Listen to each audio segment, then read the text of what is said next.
Hey guys, welcome to Irish Medieval History. Today I'm with Lota, aka the Knightly Lady, and this week we're here to talk about the 100 Years' War, specifically Richard II's campaign in Ireland.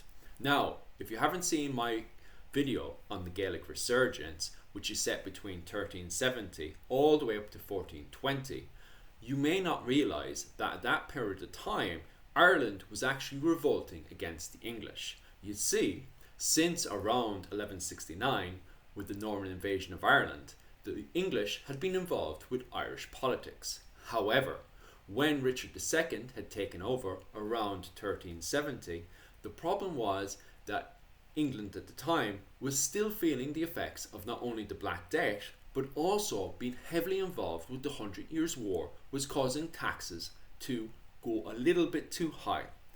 Even in Ireland, the taxes and the Black Death was causing serious stress in the Anglo-Irish societies in both the south and east of the country. This in return caused Art MacMurrough Kavanagh and the rest of his clan to feel the pinch and want to revolt against the English. Furthermore, with the arrival of Lionel of Antwerp into the country, he would bring in the Statutes of Kilkenny, which prevented Gaelic lords from mixing with the Anglo-Irish. Given that Art MacMurrough Kavanagh was a Gaelic lord, his power inside of Leinster, the Lordship of Ireland, was greatly restricted. When he wanted to marry an English woman, Elizabeth de Ville, this was considered too far for the English establishment. And so, when Art MacMurrough revolted and took over the majority of Leinster and eventually sieged and took the Black Rent from Dublin, Richard II needed to respond by raising a large force and going over to Ireland and attacking Art MacMurrough Kavanagh. Now today, although we're not talking about the history of that, that's in another video of mine that you should definitely check out, we want to look at the armour that was used during that period. Because for the last 2 years, while I've been researching that subject, I noticed straight away that there was a lot of very well developed armour, both for the Anglo-Irish side and for Richard II, the Plantagenets, their side as well. And so I had a lot of questions. And when I was doing research on it, I noticed that this armour was very similar to the armour that I'd seen in Germany, the Cherbourg armour. And so I just didn't want to start producing myths and other lies to tell to you guys. So instead, I wanted to find someone who specialised in the armour of 1399 and ask them a few questions online. And so when I did some research, I noticed that the Knightly Lady's armour was very much similar to the armour that I'd seen in 1399. So, good morning. How are you keeping? I'm quite well. You're welcome. So I was talking to you last week about the armour that was in the period of Richard II. And first off, the first major question is the armour that's seen in the depiction of Richard II in Ireland, would that be referred to as the Cherbourg armour? Most likely not. Oh. Because if you think about the Cherbourg armour itself, the castle of Cherbourg is a castle in the northern part of Italy, and if I be right, in Tyrol. And all the harnesses you could call Cherbourg harnesses, because it is not really about the style of the harness, but it is mostly about where it is stored and where it is found and where it is part of. Because it is part of the Cherbourg collection in Cherbourg Castle. So, because there are, if you talk about the mid to late 14th century, there are quite a few harnesses. Some are cooked partly. So, if you talk about the Cherbourg harness with all the brass etching on it, we talk about one example of few harnesses they have. And that little harness, I wouldn't say one of a kind, but it is quite a rare example. And it was mostly for one of the richest of the richest, when it comes to decoration. And you see it has breath actions. If you take a look at the gauntlets, you see that it has a lot of decoration, a lot of bits and bobs that you don't need, but you still do it because you can afford it. You are rich, you are from the high nobility. So, no, I don't think it is. If you look at harnesses for most of the manuscripts and most of the depictions, that it are German harnesses, because they aren't. There's no way. They could be Italian, definitely yes, but they are not in definition just German harnesses. So trying to just call every single armour that appears in about 1390 as Scherberg armour would be completely incorrect. What word would you use instead to refer to the armour of the early 15th century, the late 14th century? What would be the correct word to use? Oh boy, well, there are a lot of harnesses and a lot of styles. You cannot really pick one word to describe all the combination and all the harnesses for the end of the 14th and begin the 15th century. It are just too much. Because, for example, you can go for a single cannonade, which also can go for a campfire musket, like the one I have right here. So there are so many options you could choose from, because they are all so different from each other. You cannot say like, okay, after harness and the late Middle Ages were all this kind of harness. Yeah, especially with this, because to me, when I was looking at it, that is kind of one of the main questions I had to start with, because online, when I was typing this in, it would pop up Scherberg armour, and then it would have all these different combinations. And I remember, of course, for anyone watching this that's into video games, myself and the Nightly Lady were talking about this last week, and that was the video game Kingdom Come. And if you type in the main armour in the game, it's referred to as the Scherberg armour on the English Wikipedia. So that's definitely incorrect for them to refer to it as the Scherberg armour, is it? Well, yes and no. There are, if you think about the Scherberg armour, and if you think about the one we talk about, nowadays there are quite a lot of people that make similar harnesses. They are semi-historical correct because they have, of course, the same components, like the same type of helmet, but not the same kind of decoration on it. And if you think about the helmet itself, it is a so-called Handskull of a Handskull helmet. So the visor, the visor of the helmet is kind of shaped like a hound snout. So therefore the name Handskull, because it is quite pointy. And for example, the helmet I have right on the side right here, this is a so-called Handskull basket of a Handskull in German. And you have them in really quite pointy visors, but also quite more rounded visors. And if you look at this helmet, this is actually a replica from the Scherberg CH16 harness from Scherberg. So there are a few harnesses, and I got lucky that I have one of the harnesses right there. Well, of course, a replica. So yeah, it is quite an interesting type of helmet. So yeah.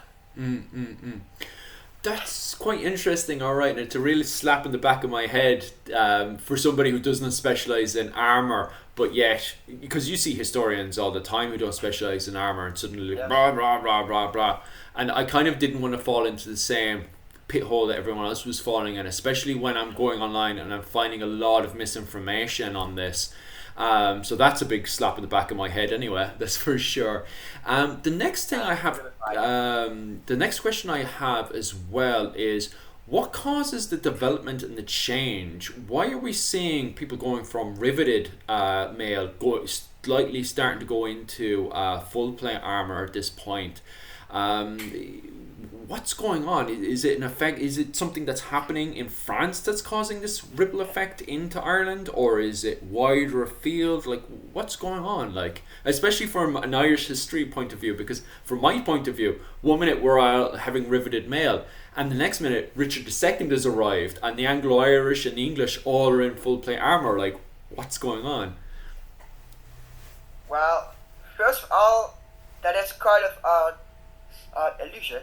Mail never really just goes out. Mail was always the basic armor when it comes to soldiers, men-at-arms, of course, knights. So if you, it was always the base of armor, and about every piece of armor goes on top of it. And if the mail is tailored right, so it is really smooth to the body, you won't even notice it when you put on most of your armor, because you won't really see it that much. So it is not really that the mail goes away. Mail was still weird, part that was hard to protect. And think about, you cannot put plates in it. Or well, we do see plates in it, but we talk about the mid 16th century, when they decided to place plates on the inside of the arm. But if you think about it, in the late 14th century, later on, they were not able to make the place like segments that overlap each other to really close all those gaps. So they still needed mail, or J-mail, as people still call it nowadays. It is a warm term, it is a term we wouldn't use because it actually means wings. What type of wings? We don't know. Wings and wings. So you would say a mail, because mail was a term that was used in the late Middle Ages, and we like to use it nowadays. So yeah, it was really still the base of your kit, of your harness. Everything goes on top on it. And if you don't wear mail, actually your whole harness wouldn't work, because on the places you don't have armor, you can easily get stabbed between, and you are laying on the ground, bleeding to death. So mail never really didn't go away. That makes perfect sense. Another question as well I had as well is, does gunpowder suddenly just kill off the armor? Because we always have this idea as well, and we were slightly discussing this as well, because Leon of Antwerp, he starts to bring in allegedly guns, as it says in the thing, but you were quickly correcting me on the correct way. What's the correct way? Even before we start, what should we be calling it? Because you read a lot of these history books and it says Leon of Antwerp brought guns to Ireland. What should we be saying instead? Well, if we think about guns, we really think about something nowadays with a trigger and with a real bullet. With a trigger, yes. But back in the days, they did have kind of trigger system, but the early one were mostly, okay, let's go a bit of a step backwards. The first guns were mostly like a handgun. So you have a barrel or a stick, and a little hole at the end of the barrel until a cornice will light, and it will be still fire for quite a long time. So that way you can easily spark the black powder, and marble will just fly out. So if you think about it, it was quite a simple way to shoot a projectile from quite a large far range. But it was really accurate, and it was effective in some ways. So it didn't just, when the gun arrives, it didn't just kill armor, because I noticed when reading it, you have Leon of Antwerp, he rocks up with guns and nothing happens. You know, from the reader's perspective, who's read all of these other history books that claim that the gun killed armor, what's happened? Why isn't the gun just killed armor? Well, first of all, they can kill armor, but the chances are quite low, because if you think about it, if you put your handgun soldiers in front of your army, they are the first that will be slaughtered. So it is really hard to get them at the right position. They cannot stand on a hill, because if you have to turn the point of your barrel towards the ground in an angle, the barrel could come out, rolling out of the barrel. That is not effective. And the same with the early cannons. You cannot put them on the cliff, because it was quite hard for them to really shoot at an angle downwards. So they will use cannons, and also of course the handgun, but the range of handgun wasn't that great, and nor was of course the accuracy. So it was quite hard to place them on a good position to be really effective. And you won't have anything useful when it comes to one handgun. Even three were not really useful. You really should have about, let's say 10 or let's say 8 to really make kind of line formation, to be sure that what you will hit, what you like hit in the distance, that you really got it. Because all the shots were pointed towards the same direction. So as the 100 Years' War escalates, we see more and more development of guns. Does it get to a point where it does get good enough during the 100 Years' War that it just wipes out armor, or is this a myth? Does armor continue developing? Well, both. The hand cannons of course more developed, but also the armor, because the armor gets more footing and more round dimensions on it, so it was better and easier to deflect projectiles. But still, a good shot can get quite easily to armor. Yes. So it's a mixture of both. We still see the development, but it doesn't. The armor continues the development all the way up to the 17th century, and then it's at that point the armor stops developing, is it? Well, when we think about the 17th century, we come in the era of really a lot of gunpowder, and mostly the early real guns. So first was the flintlock, and later on we got really the muskets. And at that time we still see armor. But mostly the cavalry, of course, like the German dragoon, or dragoons, or whatever you pronounce it. I'm not French, so please don't get me on that one. So the armor was not really in much of a need anymore by the foot soldiers, because it was mainly useless, because they had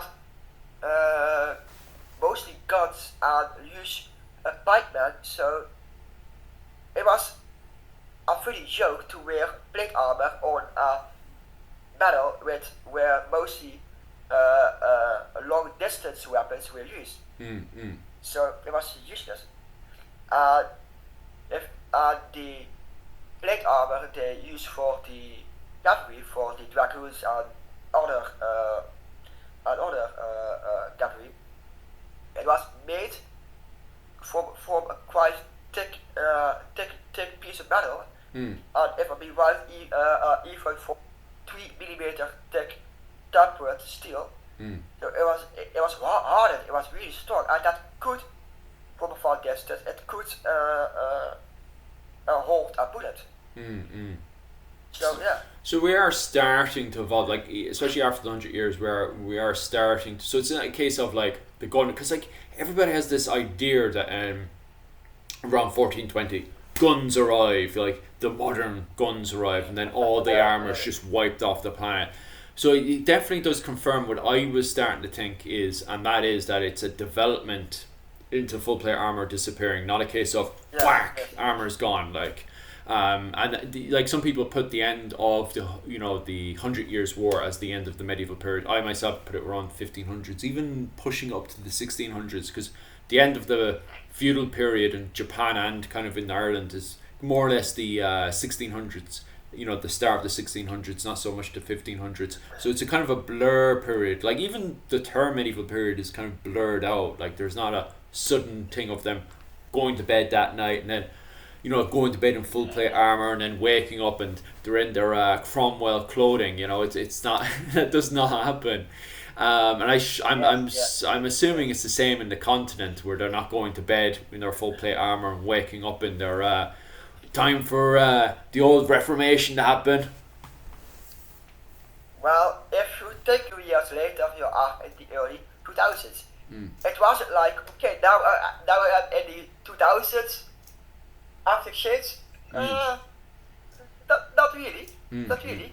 Most of the things just stay the same. And if you look at history in general, if you compare it to nowadays things, in most cases you can make quite a good logic for yourself, quite good way of science, because things are not really that much different when it comes to logics than back in the days.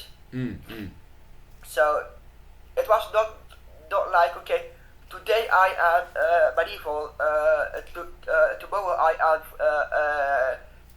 someone living in the Renaissance, in the Tudor period. Not really. Yeah, it makes perfect sense. Okay, so it does make a lot more sense that gunpowder isn't the be all and end all. But something that is very strange about Ireland, and we were talking about this last week as well, the way that armour develops in Ireland is strange. I remember you were asking about that photo from the night, was it 1450? And it's just, you have the bassinet helmet, the gammonsen, the armour in the front, and a lot of people, I've shown people that photo before, and sometimes people look at the photo and they think it's very backward, it's very devolving instead of evolving forward. The Irish are kind of evolving backwards in a way.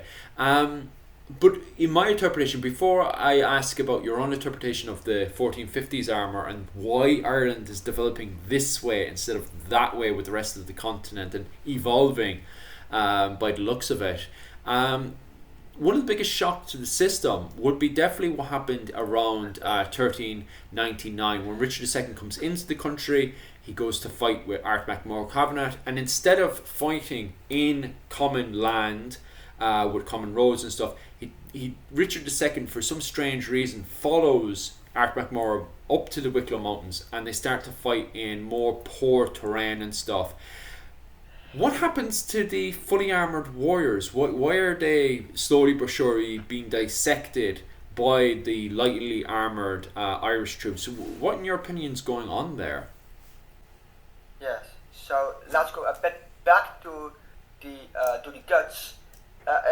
Also, the reason why I think they didn't use that much guns, because there are too many hills, too many cliffs, so it's really hard to position the guns and the cannons back in the days, because there are too many hills, too many elevations, so you can't really aim the cannons and the handguns that well.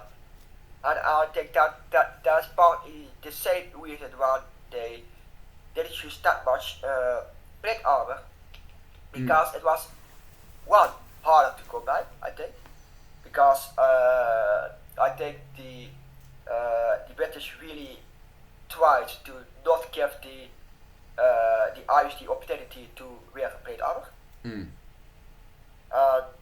So I really think that English did everything they could to avoid their enemies to use plate armor. And if you think about it, England was huge. It was quite a big country. They had quite a good market and quite a good trade routes with the bigger and most famous armorers back days in Europe. Mm. So that's one thing I think. Mm. And another thing is the terrain. You wouldn't wear that much plate armor if you know you're gonna go hill on, hill off, or hill on, hill off. So, and if I look at the horses were smaller. The hobbler So, horse. most likely the horse just would be that effective and cannot hold the weight of the whole knight in full plate harness. So they have to be light and mobile and more flexible in their armor. I never thought about that actually. Oh, Yeah.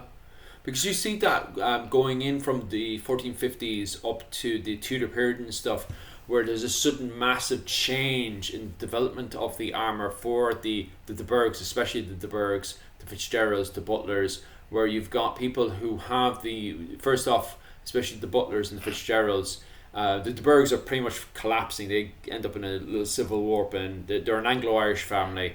They're up in mostly the west and the north of Ireland. They're supposed to be English, and they end up having a civil war amongst themselves, and then Leon of Antwerp is sent in to fix it, but he never does.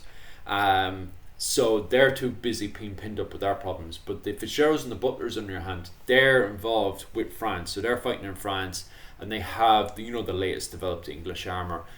But then I did notice that there was massive change, especially from the 1450s upwards, where they're wearing this kind of Anglo-Irish armour.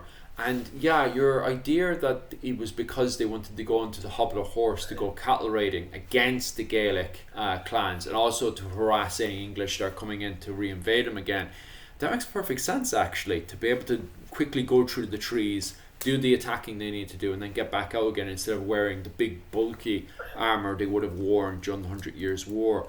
That's quite interesting actually. I never thought about that. Well, don't get me wrong. Armor was not that bulky. If armor was made for the person wearing it, and it was really made on all the right measurements, on the right sizes, it wouldn't be bulky. Yeah. It would fit like a glove. Yeah. So I have to correct you there. Armor was bulky. And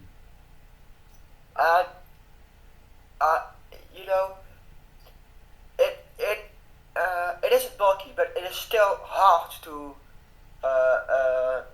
be useful in a rough terrain.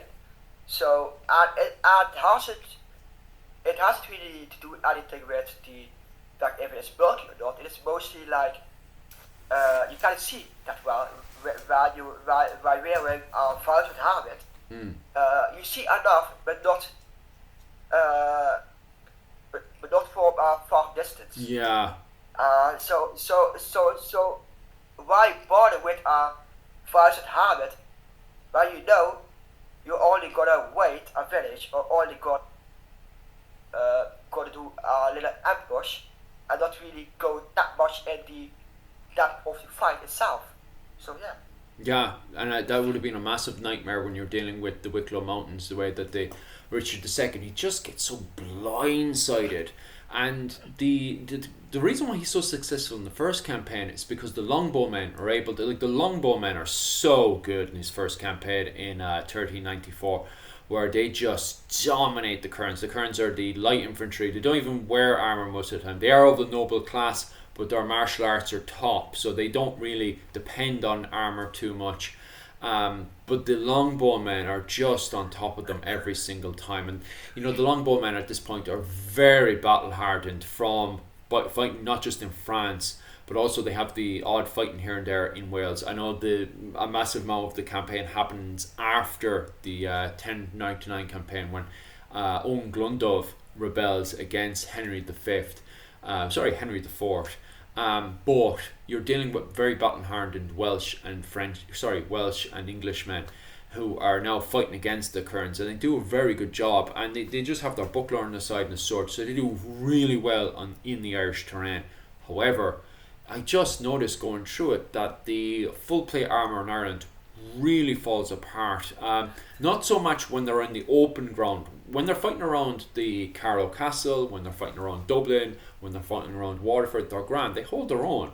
But when they're going up the Wicklow Mountain, when the mountain's like this, going up it, and it's covered in trees, it's covered in bogs, and next minute they're zipping down, zipping up into boggy land, and the currents just hop them and jump them, where at least the longbowmen, they have a chance to fight back. You have endless amount of accounts in the 100 Years' War, from what I've read even today, of the longbowmen very quickly just being able to pick up an arm, they're able to pick up the fact that they were very light, they were able to get in there very quickly, especially the fact that a lot of the longbowmen at this point were mounted longbowmen. And we've seen that with Richard II's first campaign in 1394, where mounted longbowmen were able to quickly get in, control the roads, so cargo is able to come in and out of the battlefield with no problems. But the second time around, 1399, it is Art MacMorrough and his kerns with their bucklers and their swords that control the movement going in and out of the Wicklow Mountains, where Richard II doesn't have that. So and for some strange reason, he just keeps pushing his full armoured knights up the mountain. And as you pointed out there, with the closed visors and stuff, trying to see with the trees on top of you, you're trying to run uphill because you're trying to catch up with them, because Richard II, from what I've read, Richard II is trying to prove a point, so he's constantly trying to chase after the kerns, falling into another ambush. From what I gather as well, it must have been difficult to see the boggy floor, so your foot's constantly slipping and sliding, you're sliding and going, and this is 10,000 men, so if you're slipping and another man's falling on top of you and stuff, it seems quite hardcore to me, and then you've got the kerns on top of them.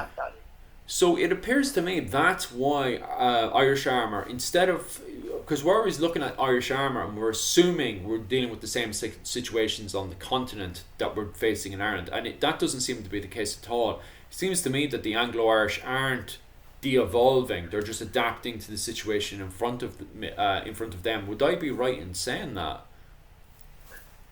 Well, if you look at that picture of the guy with the open basket, we'll see that he does wear quite a strange kind of cuirass. So it seems to be all round. So he has kind of segmented parts that go all sort as kind of a group. So they did have plate armor. Yeah. Not as much as we like to nowadays, but they did, and I think it is quite good protection. Definitely. So they did have plate armor here and there, but they really tried to use as minimal as possible to be mobile on the battlefield. So I think that is really quite a good thing to do when you're fighting against the English. Because they are very armored, and if you if do the same, you will there won't be a difference in speed. But now there is a difference in speed. You will be faster and more mobile than the English. So that can be an advantage, as long as English didn't use the crossbow and the longbows. If that's the case, well, you're right, because the armor wouldn't protect well enough. Yeah, and you do see a lot of that happening a good few times, especially at the start of the 1399 campaign, when you have the kerns who are out in the open. The longbowmen move in, quickly get in their bows, completely wipe out the kerns, but the moment they get into the forestry, the longbowmen can't get the full advantage of their longbowmen, especially when they're pushing in forward into the forestry with the kerns. They could probably fire straight, but they're still not getting the full effect that they would have gotten outside in the open when they were just hitting the kerns, especially when the kerns can, build themselves a nice little ambush and then whack when they come nice and close. So at the moment I'm wearing my clap visor basket. And a clap visor basket because it has a clap visor. It's mostly like a clap. It's hinges here and here and here in the middle. And hinge. So I am completely protected from every side. And I have a nice so-called ocularia. It is a Latin word and it basically stands for the islets of the helmet. Then you have of course the breathing holes on the side, and on that side it has a cross. Then of course to breathe better and even to see a bit through them, because the visor is all round. And my eyes are up here, but I can, if I lower my eyes, I can see through the holes of visor. So a good basket has a visor that is still open. And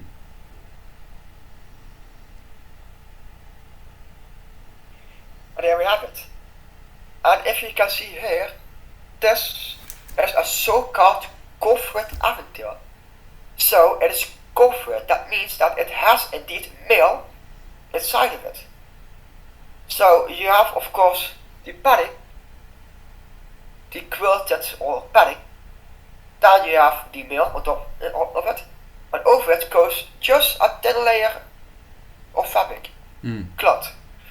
It doesn't have to be that thick because it only covers up. And the main reason is to show off your wealth. I am from nobility, from the low to mid nobility. I have quite a big purse of caution, so I can afford all the extras. I don't need it, but I can, so why wouldn't I? So here we have the band of the aventail. Normally it should attach the aventail, of course. In that case I didn't have the chance to do it, because now it is just directly sewed stitched to the helmet itself. So that's also a way, not really 100% historical correct, but it is a way you can do it. So this is my family coat of arms. This has to be stars. This has to be hearts. But doing all the big wars, I thought they are kind of destroying the damage in there. So let's take a look at our other helmet to give you a more better idea of what they would use, wouldn't have wear as the English and Irish fields. Okay, here we have another example. This is quite close to the Sherbrooke CH16 harness. And that kind of harness has a helmet that is really close to this helmet. And it is a common thing that the visor doesn't really go that high up. About on half. It doesn't go that close because it doesn't have to. That wasn't on the helmet with a visor that can just easily lift open. Some guys preferred to just don't have it. Just have a fast breathe. Okay, load it. I'm going to fight. And if you look at the point of the visor, of course it was to deflect arrows from the annoying English crossbow. So with longbows, they can be quite a pain in the butt. So it is round to deflect, no reflect, but deflect projectiles and glances and thrusts and strikes from multiple kind of weapons. And this what we have here is a so-called torch or torch. It is basically a decoration and show off your wealth. So yeah.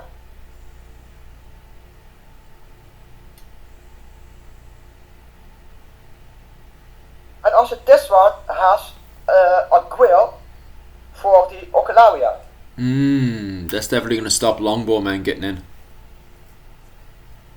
Yes, and it is quite useful. And another thing, this one has a normal aftertail. So it isn't covered like my other helmet. And this one is to be honest for my boyfriend. So he owns this beauty. I don't. But I would like. And on the sides it has some pins. And if you put them out, the whole visor will come off. But if you don't mind, that is an option you could use. So in case of an emergency, you just put out the pins and the whole visor come up. I just have a basic open face basket. So yeah. Awesome, perfect. Thank you so much for showing me that. It was really awesome to see that actually live in front of me. Because for a long time now I've just been looking at depictions, so it was great to actually see the actual helmet in front of me as well. So another really important piece of armor is the so-called Maille standard. And why it is a Maille standard, we don't really know. What we do know is the wings are standing up. So maybe that is the reason why they call it a Maille standard. We are not really sure about the name, but basically it is a collar from your throat, for your neck. Yeah. It has to be quite tight, and otherwise it wouldn't work. And there is protection you will wear when you wear it. Yes, a basket. So, for example, I will give you a bit of a demonstration in just a minute. For example, you have a closed basket helmet with a visor, and something goes underneath the padding and the aftertail. Our sword is straight, your body is round and shaped. So that means that the sword will just go glance off and go upwards. So I don't think you have that much of a good day when you get a sword towards your throat. Yeah. Especially, I would like it. Yeah, especially when you're dealing with headhunting culture. Yeah, so to provide too much that people, they decided to just add an extra layer of Maille, whiter, a Maille standard, and it doesn't hinder you that much because you can easily move the way you want.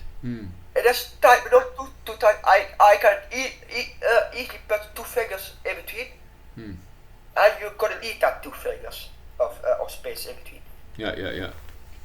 And it's nice decorated with some brass rings on the edge. I made it myself. Oh, nice. Really good. A hell of a job. It was. I'm happy I made it. So yeah. At this point, basically to protect the stitching of the Maille to the leather band on the end, on the top. So let's show you this in combination with the helmet to give you the idea why this is such important for medieval reenactors and of course back in. Okay, so now I am wearing the Maille. So just in case a weapon, a thrust, a strike comes underneath, most likely I still will see the next morning. Otherwise, I don't think so. So it's really important to to get layers of protection. The whole medieval harness, well, the late medieval harness from the mid 14th all the way to the late 15th century, it all is about layered protection. So so if you are a medieval reader, the mid 14th all the way to, let's say, the mid 15th century, be aware of the fact that you can easily get weapons underneath your inventory. And even if you have a longer inventory, mine is quite short because, well, I am short. So if you have a longer inventory, still a sword is flexible. It can just bend and go straight underneath and in between all layers of armor. So it can easily penetrate, well, not really penetrate, go bypass the layers and cut you or make a big scratch on your neck. And you don't like that because the weapons are blunted. I hope. But still, it is really something you do. So get your hands on a mill standard. Don't buy the so-called bishop's mantle, because the bishop mantle is, in most cases, about 5 times too big. It wasn't thick. You have a big, baggy standard. It is not really close to the neck area. It won't work. Get your hands on a properly made one. Yes, of course. Yeah. The more realistic, the better. Yes. It was something, but you definitely could have something.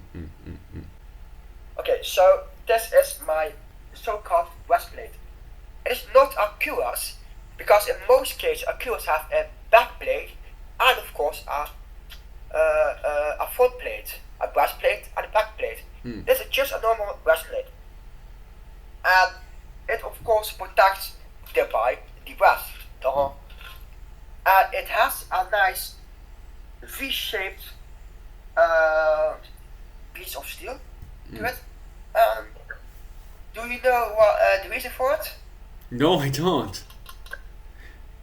It is a so-called stop whip, and it stops glances from weapons to go upwards the throat. So it also another layer of protection to protect one of the most important parts of the body, the freaking throat. So the mill standard is your first protection, and on top of it, does it go right here? No, the other way around. This goes on top of it, and so you will wear it. Why would the breastplate on top of the mill standard? Quite easy, because the mill standard wouldn't work properly if you put it on top of it. Because of course a weapon can still come underneath it. So the whole mill standard wouldn't work if you put it on top of it. No, it goes underneath, right there. So you have the stop whip to deflect weapons. I have also a little edge right here. And there's also quite of extra stop whip, you could call it, to give you even more protection in case it glances off and goes towards your throat. Oh yeah. A sharp sword has a small point for just a few centimeters. It's really small, and because of small point, it can get stuck into this edge, so it can bite in. And most cases, you will survive today, and maybe tomorrow you will die. The joys. Oh, yeah. The stock whip, and of course the whole breastplate. Give me a second. is quite domed. It's quite round. And that is of course to deflect arrows, and to deflect cuts and strikes from all kind of weapons. And that's also the reason why most helmets are rounded. To deflect the opponent's attacks. So yeah, that's the way. That's quite interesting as well. And the breastplate, because there is another. I've seen another one. You've got the breastplate. There's obviously the garments in, and is there another one as well? Another kind of like harness thing that goes on, or is that just the two types? So you mean a placard? Is it? So in some cases, or well, not if talk about the mid 15th century, they also wear the more wear cuirass.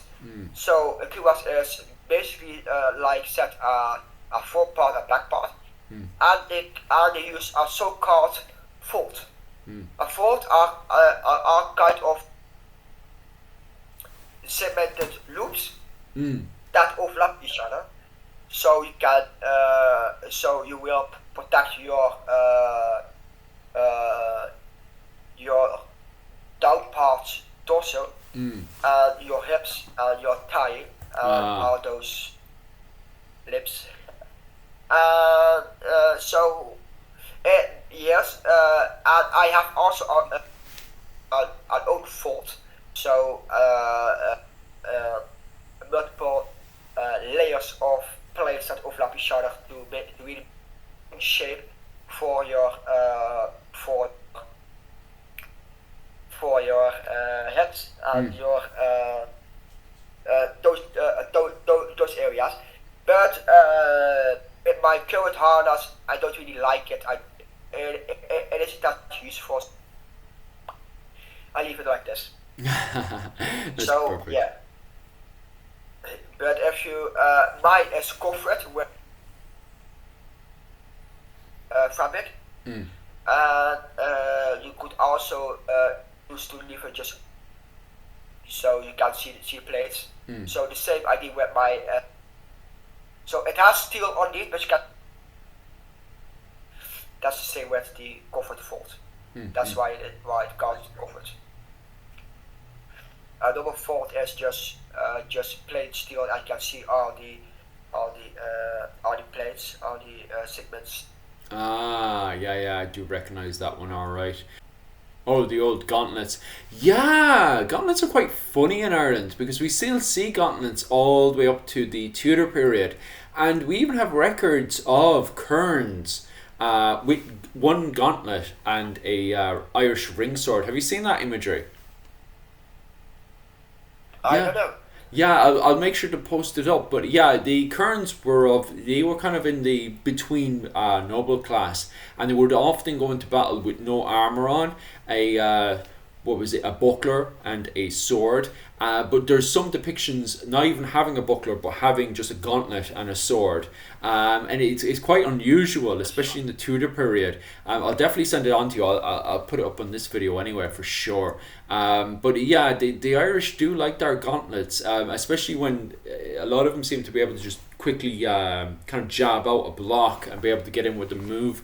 It seems to apply that in their martial arts. And I suppose it does make sense given that the terrain is very on top of them all the time, that they would be doing very close quarter martial arts. Very interesting stuff nonetheless. Oh, that's absolutely amazing. Thank you so much for all that information. It means so much for me today. Also, one more thing. What's the name of your group again before we finish up? Our name is Sacuris ad Armis. Nice. It is Latin and it stands for axe and harness. Ooh, nice. I'll make sure to link the group below, because there was really important information on the website, especially looking at the development of armor of that period, which would be great for anybody who's really interested in this period, and especially the development that's going on. It's important to look at all this information, and it's important that the likes of myself do not post up misinformation, and definitely look at more professionals like yourself for the correct guidance when looking into the development of armor. I see endless amount of historians who just look at the literature and then just assume a lot of information, and with that they then post out a lot of false information. And sadly, I've even seen academics around the world post up misinformation from time to time. A lot of the books I was looking at while reading had misinformation, and it's not great. So it's great to have people who go out there and study the actual armour that came into Ireland, and I'm so grateful that you yourself have taken your time to go and learn the armour, and that way you've been able to educate me, and with that I've been able to put it onto this nice programme today. So when people are looking at the armour in the period of the 100 Years' War, during the Gaelic resurgence that happens between 1370 all the way up to 1420, we can have first-hand knowledge of the armour that the Anglo-Irish and the English had fighting in Leinster in the mid-100 Years' War when Richard II came to Ireland. And for that information, I'm really grateful that you came on today. Thank you so much. And of course, I'll put up all the information. Oh, thank you so much. And of course, I'll post up all the information to your channel down below. Once again, thank you so much for coming on today. If there's anything else for you guys, Slán go bhfuilte. See you later, guys. Bye. Alright. Bye. Hi there. I am the Clear Lady. Would you like to see more about medieval stuff? Be sure to follow my channel, Nike_Lady, for more medieval content. Nice. I will see you there.